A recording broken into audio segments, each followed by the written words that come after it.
साम्राज्य असं वाढत असतं. त्यावेळेला कोण तिकडे राणी असेल, राजा असेल, कोण असेल आपल्याला कल्पना नाही. मग जर समजा उद्या रायगड जिल्ह्यामध्ये जर समजा अशा प्रकारचे कुठचे व्यवसाय येणार असाल, का नाही तुम्ही पार्टनरशिप मागत? शक्य असल्यास मी तुम्हाला ऑप्शन सांगतोय. उद्या पुढच्या तुमच्या सगळ्या पिढ्यांचा विषय संपून जाईल, विषय आटपून जाईल की बाबा नाही येत आहेत पैसे, माझं घर पण आहे, इथेच आहे, मी माझ्या गावातच राहतोय, बाकीच्याही गोष्टी मला मिळत आहेत.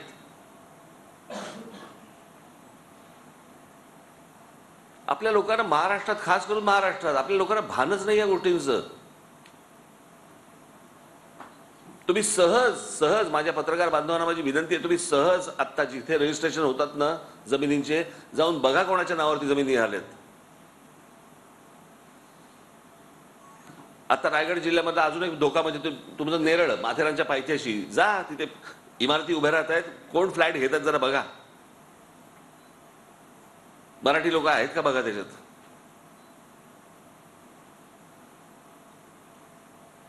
हा सगळा कर्जत, खालापूर आणि हा सगळा पट्टा गेला, जातोय हातातनं.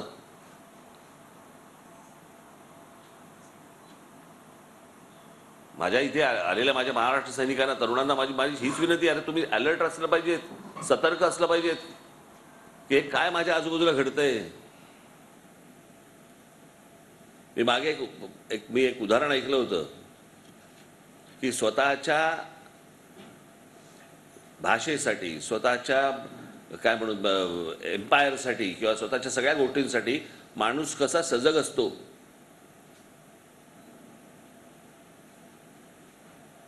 म्हणजे तुम्हाला एक उदाहरण म्हणून मी फक्त तुम्हाला सांगतो की एकदा काय म्हणतो, त्यावेळेला ज्यावेळेला सुरतेवरती जेव्हा स्वारी झाली महाराजांची,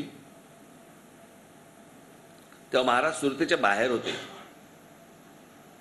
आणि तिथून महाराज पत्र पाठवत होते, अनेक व्यापाऱ्यांना, अनेकांना पत्र पाठवत होते. त्यावेळेला तिकडे ईस्ट इंडिया कंपनी होती, तिची वखार होती, आणि त्या ईस्ट इंडिया कंपनीच्या वखारीचा जो प्रमुख होता त्याचं नाव होतं जॉर्ज ऑक्झेंडन. मी तुम्हाला जॉर्ज ऑक्झेंडन मुद्दा म्हणून तुम्हाला नाव सांगितलं. तुम्ही सगळ्यांनी जर शिवराज्याभिषेकाचा सोहळ्याचं जर चित्र पाहिलं असेल तर त्याच्यामध्ये जो इंग्रज अधिकारी महाराजांना मुजरा करतोय ना, तो हेनरी ऑक्झेंडन, त्याचा हा चुलत भाऊ. त्याच्या हाताखाली काही 400-500 माणसं होती. महाराजांची पत्र गेली, ज्यावेळेला व्यापाराला गेली त्यावेळेला ह्या ईस्ट इंडिया कंपनीला पण पत्र गेलं. त्याने पत्र पाठवलं की आम्हाला तुम्ही जे सांगताय ते आम्हाला मान्य नाही आहे, आम्ही ते काय करणार नाही. मग काही व्यापाऱ्यांनी पण तसंच सांगितलं. त्यावेळेला तिकडे औरंगजेबाचा जो वजीर होता, तिथला जो माणूस होता, त्याचं नाव होतं इनायत खान. त्या इनायत खानने त्याचे वकील पाठवत होता. तो महाराजांचा वकील जायचा, त्यांचा वकील यायचा. एके दिवशी त्यांचा वकील आला. खरं तर वकिलावरती हल्ला होत नसतो किंवा करायचा नसतो, पण तो जो वकील आला त्यांनी महाराजांवरती हल्ला केला, जीवघेणा हल्ला केला. आणि तो जेव्हा जीवघेणा हल्ला झाला त्याच्यानंतर महाराजांनी सर्व मावळे आपल्या आतमध्ये घुसले सुरतेमध्ये.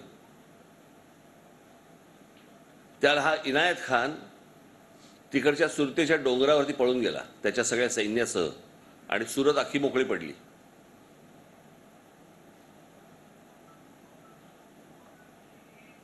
त्यावेळेला हा जो जॉर्ज ऑक्झेंडन होता त्याने तिकडे मार्चिंग केलं, लोकांना भरोसा द्यायला, विश्वास द्यायला, ताकद द्यायला. त्याचं काय झालं नाही पुढे. मग ती लूटबीट झाली, सगळं निघून झालं. त्याच्यानंतर ती वार्ता पोहोचली वरपर्यंत. आणि मग औरंगजेबाचा अजून एक खास माणूस होता महाबत खान म्हणून, त्याला इथे पाठवलं. तो जेव्हा आला इथे त्यावेळेला तो इनायत खान पण खाली उतरत होता, त्याला लोकांनी चपलांनी मारला. आणि मग त्यांनी महाबत खानला सांगितलं की हा इंग्रज अधिकारी, या इंग्रज अधिकाऱ्याने आम्हाला बळ दिलं. तर त्या महाबत खानने एक तलवार काढली त्याच्याकडची, सोन्या माणक्याने, हिरा मोत्याने मडलेली, आणि ती तलवार त्याला दिली. तो बोला हे काय आहे? तो बोला नाही, तू म्हणे तू आमच्या माणसाने जे केलं नाही ते तू केलंस, म्हणून तुला ही भेट देतोय मी. तो बोला मला नको भेट. तो म्हणतो असं समज की आमच्या राजाने, बादशहाने तुला ही भेट पाठवलेली आहे, ही भेट घे तू. आता मी जे वाक्य सांगणार आहे ना तुम्हाला, ह्या सगळ्या कथेनंतरचे वाक्य आहे ना, की माझा देश, माझी भाषा, माझ्या सगळ्या गोष्टी, माझी जमीन, याच्यासाठी माणसं कशी प्रामाणिक असतात की ज्याच्यातनं साम्राज्य मोठं होतं. त्या जॉर्ज ऑक्झंडनने त्या महाबत खानला सांगितलं, तुमच्या बादशाला जर आम्हाला काही द्यायचं असेल तर ईस्ट इंडिया कंपनीला इथे व्यापार करण्यासाठी 50% सवलत द्या.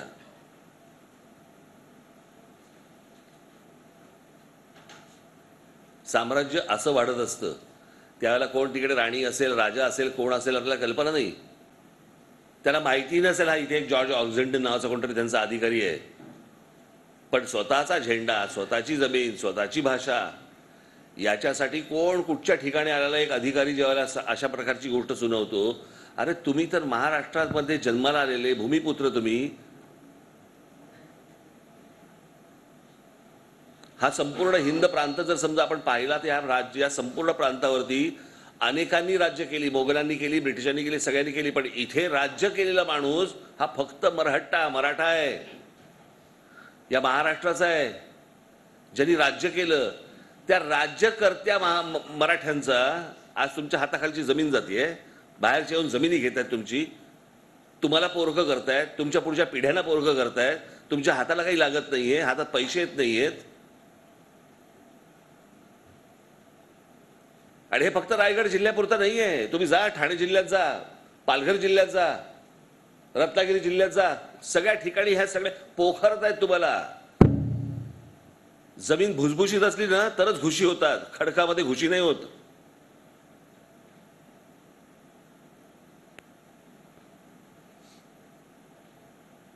आज जे कोणी दलाल म्हणून फिरत असतील त्या दलालांना पण माझं सांगणं आहे, अरे तुम्ही तुमच्या लोकांची काळजी घेतली पाहिजेत. मला कल्पना आहे अचानक तुमच्या समोर येतात. आज सगळ्यात मोठा बर्बाद झालेला एक म्हणजे गेली माणसं गेली, वाहून गेली. त्याचं उत्तम उदाहरण म्हणजे पुण्याजवळचा हिंजवडी. ज्यावेळेला मुंबई पुणे एक्सप्रेस हायवे झाला, जमिनीला भाव आला, लोक फेकत गेले, पैसे फेकत गेले बाहेरचे, उद्ध्वस्त झाला माणूस.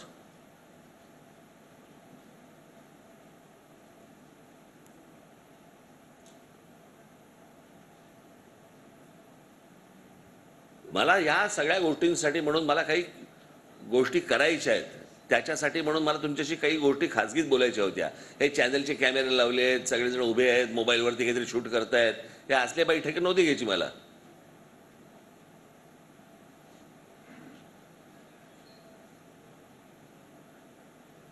ते जसे शांतपणे पोखरतायत, मला असं वाटतं तितक्याच शांतपणे आपण ह्या गोष्टी वाचवल्या पाहिजेत.